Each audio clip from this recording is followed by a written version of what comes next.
So after having literally thousands of different sales calls, in this video, I'm going to share with you the biggest mistakes that I've made on sales appointments and the lessons that I've learned from them in the last 15 years of running my own business. And these are the same lessons that I've learned to go from literally a 0% sales conversion rate to an 80% or higher sales conversion rate. And I know that might sound a little bit unrealistic for those of you watching this video, but by the time you reach the end of this video, I think you'll understand why. And best of all, this was all without using any cringy sales tactics or any high pressure sales techniques or making deceptive promises or anything else like that. And my goal is that hopefully by the end of this video, you can take away at least 1 or 2 things that you can use to increase your sales close rate for the sales calls that you have without any more effort or any more stress. And you can even do this if, like me, you don't really consider yourself a salesperson and maybe you're a little bit of an introvert like me as well, but you know that you are a business owner that needs to make more sales in order to grow your business. So let's get started with lesson 1. And lesson 1 is probably one of the most important things that you can do if you want to increase your sales close rate, and that is have an irresistible offer. So I'll never forget, there was one day in the early days of my business when I literally had 40 sales calls in 1 month when I was testing a new service that I wanted to offer people. And out of those 40 sales calls, I had a staggering 0 clients. So I had got 0 people convert from 40 sales calls, which is terrible. It's really, really bad. Even if you're bad at sales, that's still bad. So at the time, I had all these thoughts going through my head. So I was thinking, maybe I'm just really bad at selling. Maybe the leads are just not good quality, or maybe it's this, or maybe it's that. But what I did is I just stopped and thought about for a second, what if I was a lead that I was speaking to? So what if I put myself into my prospect's shoes and then I tried to imagine how it would feel on the other end of that? And what I realized is that what I was actually offering just wasn't that interesting. It wasn't that compelling to really motivate people to want to work with me. So there was some value there, but I don't think it was an irresistible offer. So what I did is I went back to the drawing board and I looked at my offer and I looked at the price point and I looked at what I was offering and I made some changes to it. And then the next month, when I had another 40 sales appointments, my conversion rate went from 0 to now 25%, which is actually pretty decent. It's usually the average for most people. And nothing else had changed apart from my offer. The leads were still the same. The marketing tactics I was using were still the same. The only thing that changed was the offer and how I presented it to people on the phone. And this is when I realized the importance of having a good offer. A good offer can literally make or break your marketing campaign. You could do everything right when it comes to advertising and marketing your business, but at the end of the day, if the offer that you have just isn't that good, many people or most people are not going to buy it. So the next logical question is, how do you create an irresistible offer? How do you create an offer that's so good that people actually want to buy it? Well, this brings me to lesson 2, which is to provide 10 times more value with whatever it is that you're selling. Now, the reason you want to try to provide 10 times more value compared to the price of whatever you're selling something for is because you want to make whatever it is that you sell as much of a no-brainer as possible. You want people to think they will be crazy not to buy this. And you'll probably know that you have a good offer when people start telling you on the phone that this sounds like a no-brainer. And when I first started to hear that phrase on the sales calls I was having, that's when I realized, okay, what I'm offering actually does sound really good because people are actually telling me. It's not just,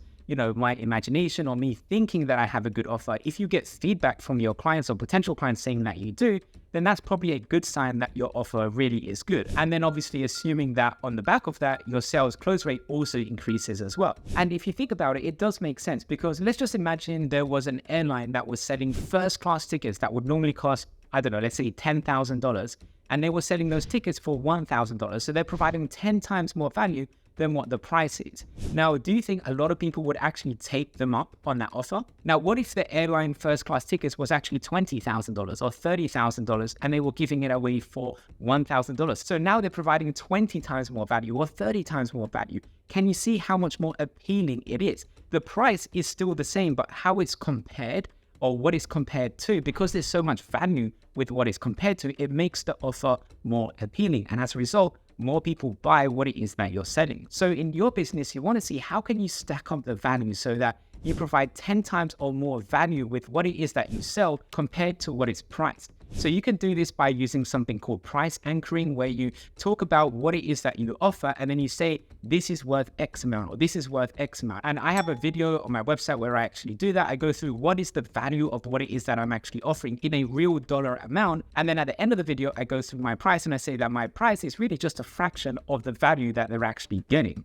So this makes your offer a no-brainer. And you can do the same thing on a video, or you can do the same thing on your website, or you can even do the same thing on a sales call. But the point is, you want to make sure you provide 10 times more value or more with the people that you're speaking to. So as you can see, the greater the value that you provide to people, the easier it will be to sell, and the more sales that you'll make in the process. Now, at this point, you might be wondering, well, how do you provide more value? Well, one of the mistakes I made in the earlier days of my business was try to provide all this value to people up front on the sales call. So on the sales call, I try to explain all the value that I provide so that it makes sense for them. But what I've realized is that there's actually a much better way that you can do this.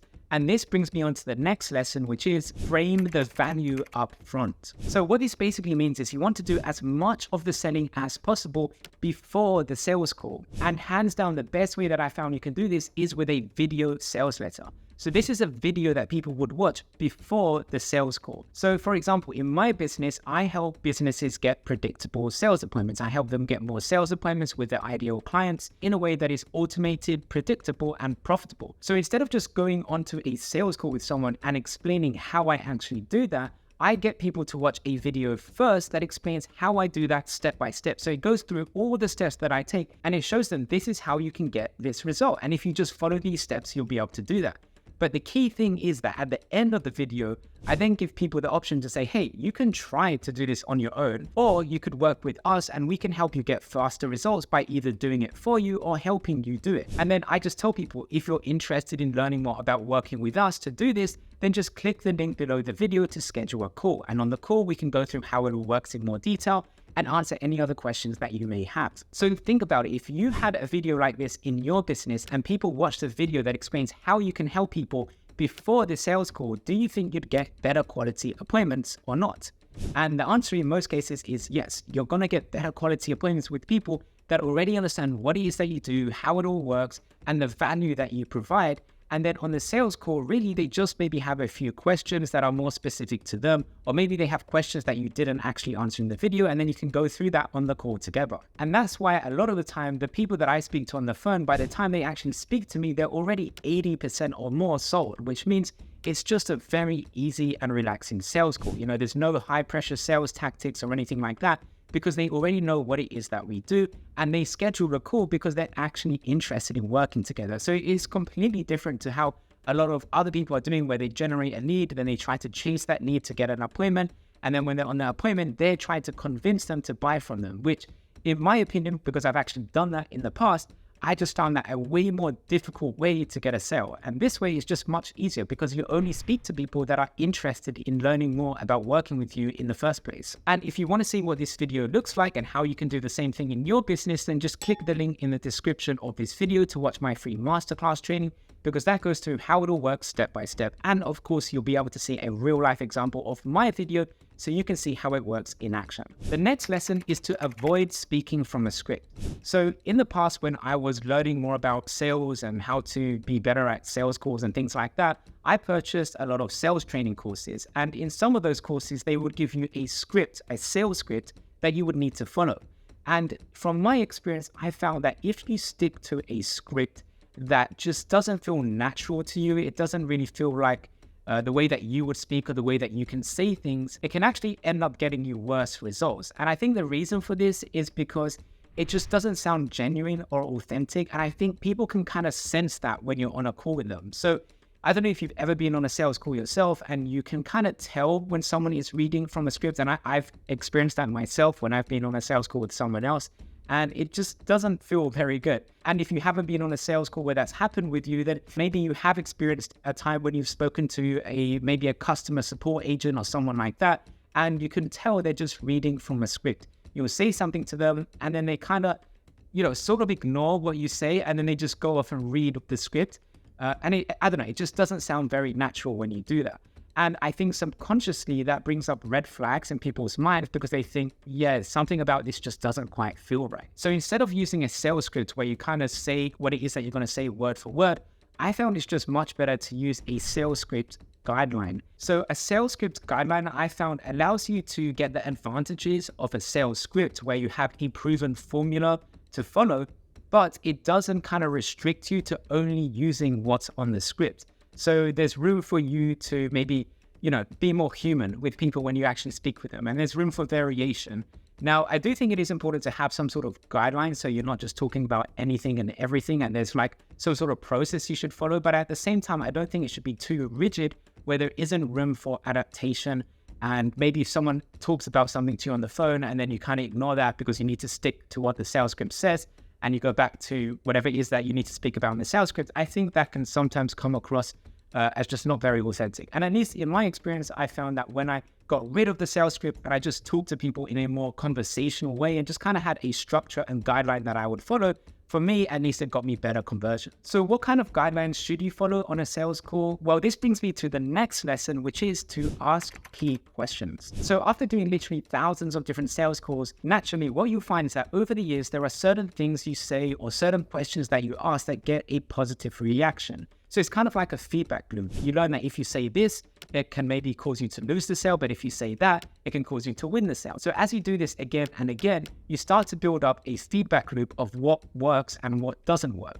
And what I found is that over the years, there's a few key questions that I can ask that really gets to the root of the issue and allows me to guide the conversation in the right way. And I'm going to share with you the questions that I ask.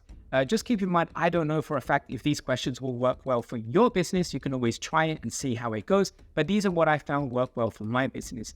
And the first question is to start off the call after you maybe have some chit chat, but basically start off the call and say, what is it that motivated you to schedule this call in the first place? And I found that such a good question to get right to the root of the issue of why they are on this call. And this usually results in them telling me a little bit more about their business, the problems that they've had, and why they're on a call, and what is the problem that they want to solve, which is perfect because that's exactly what I want to know to find out if we are a good fit to help them or not. Now, sometimes, occasionally, it doesn't happen that often, but sometimes people can give you just a short answer. You might need to do some digging a little bit more and ask more questions to get to the root of the issue as to why are they on this call. But most of the time, I find that by just asking that question, people will tell you straight away what the reason is for them being on that call and what is it that is actually going to motivate them to actually buy from you. The next question that I found that works really well to guide the conversation into the right direction is asking, do you know much about what it is that we do, or would you like me to go through that with you? So the purpose of this question is to find out how much they know already about what it is that you do and how much information they need in order to be able to make an informed decision before making a purchase. So on sales calls, you may find that someone has done a lot of research, they've watched your videos, they've gone to your website, they've seen everything that it is that they do, they know exactly how it all works. And on the call, they maybe just have a few questions, or sometimes they're just ready or almost ready to just move forward and go to the next step. Other times you may have sales calls with people that haven't done a lot of research, they've just kind of booked a call, and on the call is when they want to get more information. And then other times you might get people that have done the research, but they still want to hear in your own words what it is that you do and how you can help them. Either way, in most cases, what I tend to do is give people an overview, a very high-level overview of how the strategy works, and then they can ask any questions about any details that they need to know in order to be able to make a more informed buying decision. And I found it's really important to give people a high-level overview without going into the details, because if you go into the details, you might be describing details about things that people just don't care about. And then you just end up wasting their time and it doesn't create a good experience. So again, just give people a very high-level overview, and then they will tell you what it is that they need to know more information about. So in my business, for example, some people really want to know a lot about the software that we use in order to make everything happen. Other people, they just don't care about the software. They're like, okay, I need some software, that's fine. What's next? So everyone is different. But if I had spent a lot of time going through the software that we use to someone that's not interested in the software that we use, can you see how that's just going to waste their time? So again, give people a high-level overview and then let them ask the questions into the areas that they may want to go into more detail on. And then at this stage, I usually just answer the questions that they have until they've asked all the questions that they need to know in order to make an informed decision. And this brings me on to the next lesson, which is don't sell unless people actually want to buy. So on a sales call, I've just found that in my experience, it's not a good idea to sell to someone that doesn't actually want to buy. I mean, in my opinion, it's just pointless to do so, and you're probably just going to end up wasting your time. So instead, I wait for the person to give me a buying signal, or in other words, ask a question or tell me that they're actually ready to go to the next step. So usually, a lot of the time, this is how much does it cost, or, what are the pricing options? Or sometimes it's very upfront and direct, and they say, okay, so what are the next steps to move forward? And this usually gives you an idea that they do want to buy what it is that you sell. And this is when you can now close the sale. But I don't recommend trying to close the sale if they haven't given you any buying signals. If they haven't given you any buying signals, then chances are they don't really have any information or all the information they need to be able to know if this is something that they really want. And if you try to close them at this point, it's going to be pointless because they're not yet ready to buy. And I don't want to ever pressure anyone into working with me, so I don't try to sell anything to anyone unless they are the ones that tell me they actually want to buy something. And in some cases, I've had people on a sales call not give me that buying signal. They've got the information they needed, and then they go away, do some research, maybe they think about it, maybe they talk to other people, and then they come back to me and say, okay, yes, now I'm ready to move forward with this. What are the next steps? So that can happen as well. But the point is, there's just no point in trying to close someone who's not interested in actually buying anything. The next lesson I've learned is to not do all the talking. And for me, I try to only really talk if I'm either asking questions or answering questions. So other than that, I try not to ramble on too much about different things. I try not to go into too much detail about features and benefits and how everything works. I found if you do that, sometimes it can just put people off from working with you. I don't really know why, but that's just what I've experienced. So I try my best not to ramble on too much about the little details, about the features and benefits and all the little things that they might need to know. And I know this can be hard for some people because sometimes, you're very passionate about what you do and you want to go into the detail of everything. But again, like I mentioned earlier in one of the earlier lessons, sometimes people, they just don't care. And they only want to know the information that they need to know in order to make an informed buying decision. So if you start talking too much about things that they don't care about, it could actually end up hurting your sales close rate. So it's a good idea to kind of ask yourself on these conversations, on these sales calls that you have, are you the one doing most of the talking or are they doing most of the talking? What is the percentage like? And a lot of the time, I try to get them to do most of the talking by either asking questions, and I only talk when I'm asked a question and they need me to answer that question, obviously. But other than that, I try to let them do most of the talking, and I'm just there to kind of fill in the blanks and give them the information they need, again, to make an informed buying decision. The next lesson is to handle objections with real examples. So this is actually something I learned probably about 10 years ago now on a sales seminar, a training that I did when I used to live in London. And at that sales training seminar, one of the things that they mentioned was that if you get an objection, try to answer it with a real example of someone else who has faced that same objection or challenge or whatever it is, and how they were able to overcome it. And by doing this, it allows your prospect to put themselves in their shoes and imagine them going through the same situation and imagine what the solution or the result will be as a result of following the process that you go through. So let me give you a real life example. Imagine you are a marketing agency, you sell Facebook ad management services, and someone says to you, how do I know this is going to work? Or they say, what if this doesn't work? So then what you could say at this point is give them a real life example where this happened. So maybe you could say something like, well, we actually have a client who started to run some Facebook ads, and for them, it wasn't converting. So what we did was XYZ, and as a result, they now got the ads to convert. So it could be what we did, XYZ, was maybe we split tested different ads, or we, changed the messaging on the ads, or we targeted a different audience, or we changed the landing page, or whatever it might be. The point is you want to go through a real life example of someone else who has the same objection or had the same problem, and then go through what they did and how they were able to overcome that objection or that challenge that they're going through. And you could do this without a real life example. Obviously, if you don't have a real life example, you're going to have to do it without a real life example. But if you do have a real life example of another client that went through the same situation that they are worried about, and then you go through how they were able to overcome that, that usually does a much better job of handling your prospect's objection. Now, another thing you can do to take this one step further, and this is something that I've done a lot, is to handle these objections before the sales call. So on my video that I mentioned earlier and on my website, I go through a lot of the objections or questions that I'm asked before the sales call, so that that's not even an objection that comes up on the sales call. So that's why in my video sales letter over the years, I've made lots of tweaks to that video and I've added different questions that people ask and I've addressed those things in the video. Also on my website, that's also why I have a lot of information about the services I provide. I go through how it all works. I go through the steps that people take step by step. I go through frequently asked questions, and all of these are things to give people as much information as possible before the call, so that on the call, we don't have to spend time answering objections that could have already been answered earlier before the call, so that on the call, we can just focus on any objections or questions that they have that maybe want answered on the video or on the website.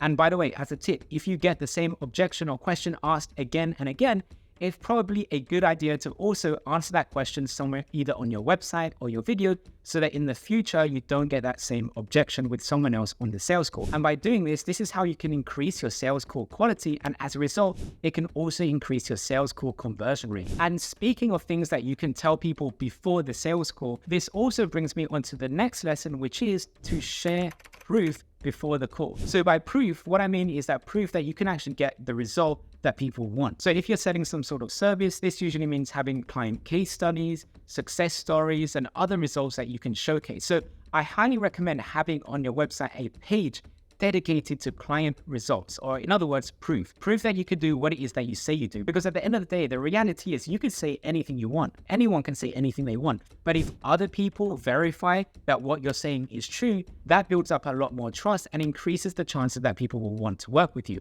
So that's why on my call confirmation page, and even in the email that I send to people after they've booked an appointment, I send them to my client results page, because I found that the more results you have, or the more case studies and testimonials that you have and things like that, the easier it will be to close the sale and the better your sales conversion rate will be. The next lesson is to share YouTube videos before the call. And this is a new thing that I've kind of realized more and more how powerful this is. So I started to notice that a lot of sales calls that I would have, people would tell me, oh, I've watched some of your YouTube videos. And they may not have originally found me through YouTube. They could have found me through a paid advertisement, through LinkedIn, through a Google search, or something else like that. But the point is, they also watched some of my YouTube videos. And I found that the calls I have with people that have watched my YouTube videos, they're so much easier versus people that haven't watched any YouTube videos. And I think the reason for that is because when people watch your YouTube videos, you're sort of building up a relationship with them and you're building up trust with them over time. So that's why now what I try to do with everyone that books a sales call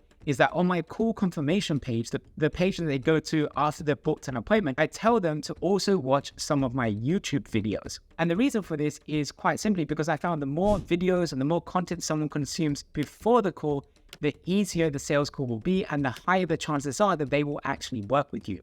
And it's not just me that's found this. Some of my top performing clients, the ones that actually have YouTube channels and they post YouTube videos, they've also told me that the best leads, the ones where they just have really easy sales calls and they're practically ready to buy, they've also been the same leads that have been watching their YouTube videos. So that just goes to show the power of YouTube videos. And it's not surprising because even Google did a study themselves. Now, in this study, it doesn't specifically mention YouTube videos, but the study, which is called the 0 Moment of Truth, it does mention that the more content that someone consumes, the more likely they are to make a buying decision or to buy from you. And they even found that 80% of the buying decision is made before a sales call. So just think about that. Everyone today is focusing on the 20% of what you say on a sales call, but really 80% of what affects the results on a sales call is everything that happens outside of the sales call. So you need to do everything you can so that when people actually go on that sales call, they're already with the right frame of mind. They already know what it is that you do. They pretty much know everything about you, and they're almost, if not completely, ready to actually buy from you. So that's why sending people content ahead of the call or before the call is such a powerful thing that you can do to increase your sales close rate. The next lesson is to not give people too many options when you're on the sales call. So when you do reach the point of the sales call where you're ready to close, it's a really good idea not to have lots of different price points with lots of different options. That can end up confusing people and it can cause them not to make a decision. And I first learned this from a video from Vsauce, where they did an experiment and they gave one set of people lots of different options to choose from, and then they gave another set of people a few different options to choose from. And the ones that had less options actually made more decisions. And more people actually made a purchase when they had less options. And this is also known as paralysis by analysis. In other words, if people are analyzing too many different options, sometimes because they don't want to make a wrong decision, they just don't make any decision at all. So that's why I recommend only really giving people 1, 2, or 3 options maximum in terms of what price points or what packages or what things that they can purchase from you. So in my business, for example, I only have 2 options. There's an option where we can either show you how to get predictable appointments every month with your ideal clients, and we go through training and give you consulting on how to do that.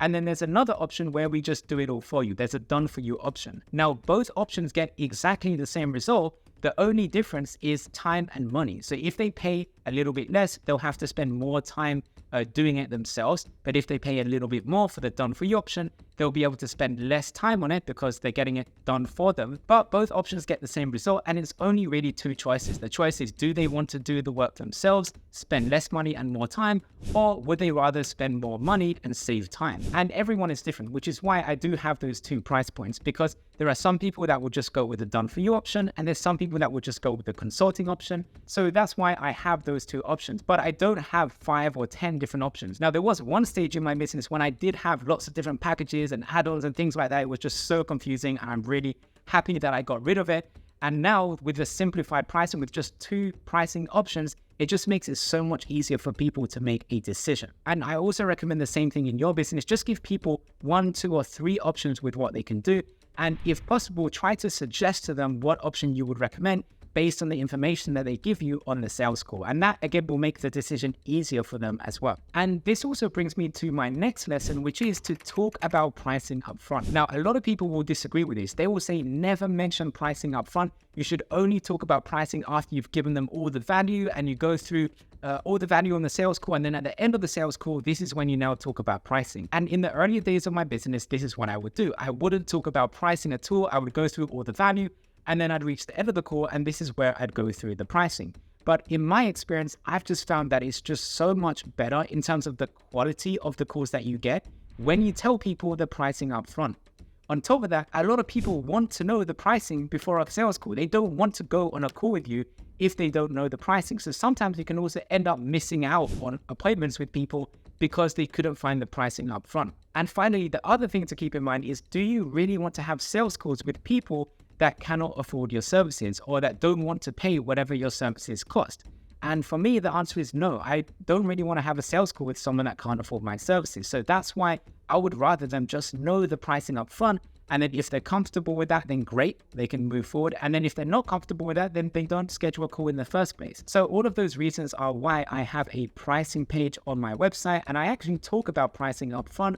And I tell people what the pricing is and what are the different options and what they get from each of those options. And for me, I've just found when people know the pricing up front, in the past, I would sometimes have this awkwardness when talking about pricing. I don't know if that was just something with me or other people also experience the same thing. But now, because I know everyone knows the price up front, the price is the price. People are either interested or they're not interested. And if they've scheduled a call with me and selected that they are comfortable with the price point, then most of the time there shouldn't really be any issues with pricing. So a lot of people sometimes experience pricing as a big objective, but in my experience, ever since having the pricing up front, I don't really experience pricing as an objection. And this also brings me to my next lesson, which is to filter people out. So if you want to increase your sales close rate and increase the quality of the sales calls that you get, it's a good idea to filter people out that are not a good fit.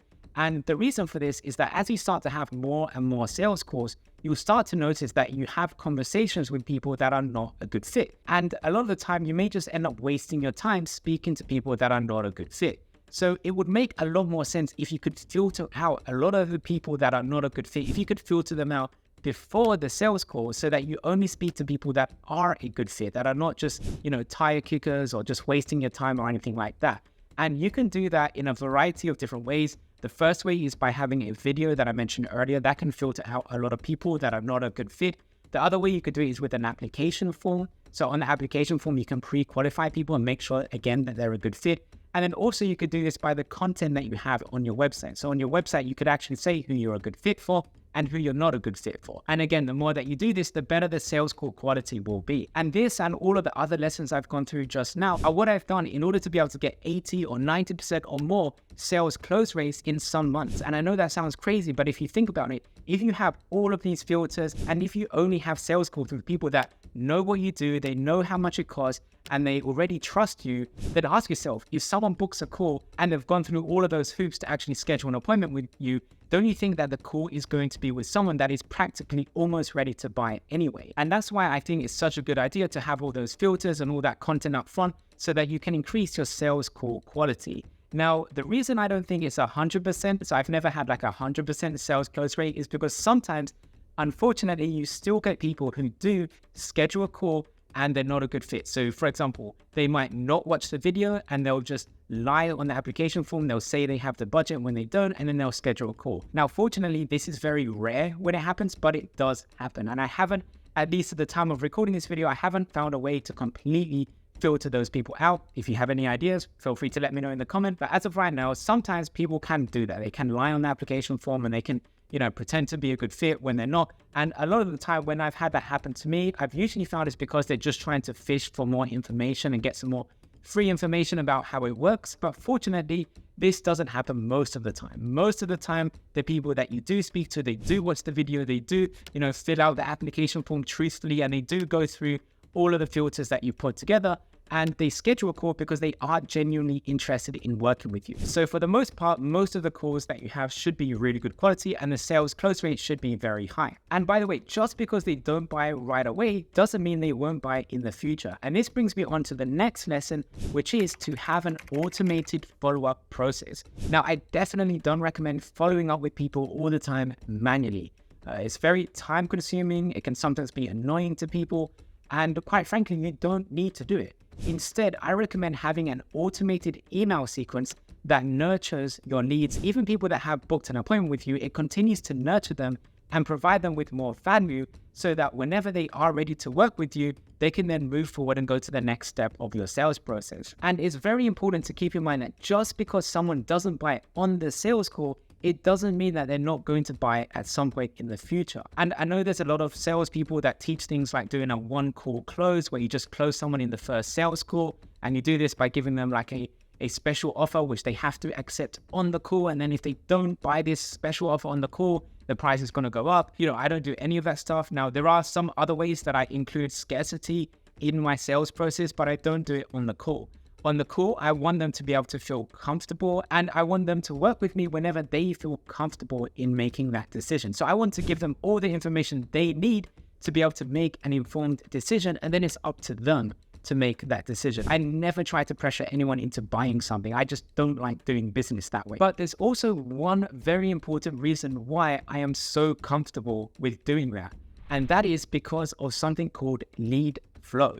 In other words, I always have a flow of new leads coming into my business, which means I don't feel that pressure that other people may feel in order to close the sale, because I know if this person says no, or if they don't make a decision right now on the sales call, it's okay. I still have other people that I'm going to be speaking with that I know, because it's a little bit of a numbers game sometimes, I know that some of those people will make a decision right now. And that's a really good position to be in, because if you have that constant flow of new leads, you won't feel pressured to make the sale, because there'll always be someone else that will be interested in your service. So it's not like you have to close this sale or your business isn't going to make any money. So that's why I definitely recommend having a strong lead flow. In other words, having a flow of constant leads coming through every day so that you always have new prospects that are interested in working with you. This is also known as just keeping your pipeline full. And the more full your pipeline is, the more practice you'll be able to have on sales calls, and the more confident you'll feel when you are having these sales calls. And also the less pressure you'll feel in closing the sale, which ironically will also help your sales close rate increase, because you're not actually pressuring them to make a decision and buy right now. And the other reason why I'm okay with not pressuring people to buy something from me is because I know from experience, because I've been in business for many years, I know from experience that if someone doesn't buy straight away, it doesn't mean they won't buy in the future. And I'm totally okay with that, because I know, because of my automated follow-up sequence, that even if they don't buy now, I know that in a few weeks, a few months, or sometimes in a few years, they could still buy in the future. And I've had this happen so many times to me where I've spoken to someone on the phone, they didn't make a decision, but 6 months down the line or 12 months down the line, or sometimes even longer, they've emailed me and said, hey, Ash, I'm now ready to move forward. And then when I look at the profile of that lead inside of my CRM, I can see that they've been opening and receiving all of my emails every week, sometimes for many months and sometimes even for years. And as they've been opening those emails, I mean, I can't say for 100% certainty this is the reason why, but I'm pretty sure this is the reason why they decided to work with me now, because I was constantly staying in touch with them with emails that provide value to them. So I was always at the top of their mind, and whenever they were ready to move forward, they could now go ahead and do that, because I didn't just drop off their radars so that they would forget about me. I was still emailing them every week. Again, not manually, it was all automatic, but I was still emailing them every week. And each of those emails builds up a little bit more trust that increases the chances that at some point they will work with you. So that's why I have an email sequence that goes out to leads for years, because I know that that email sequence will do such a fantastic job of converting leads and appointments into actual paying clients. But you might be wondering, what kind of emails do you actually put in an automated email sequence to increase your sales close rates? Well, that's why I recommend watching this video that you see right here, because in this video, I'll go through the best emails that you can send to your leads and to your appointments in order to get more of them to close into clients. So check out that video and I'll see you on the other side.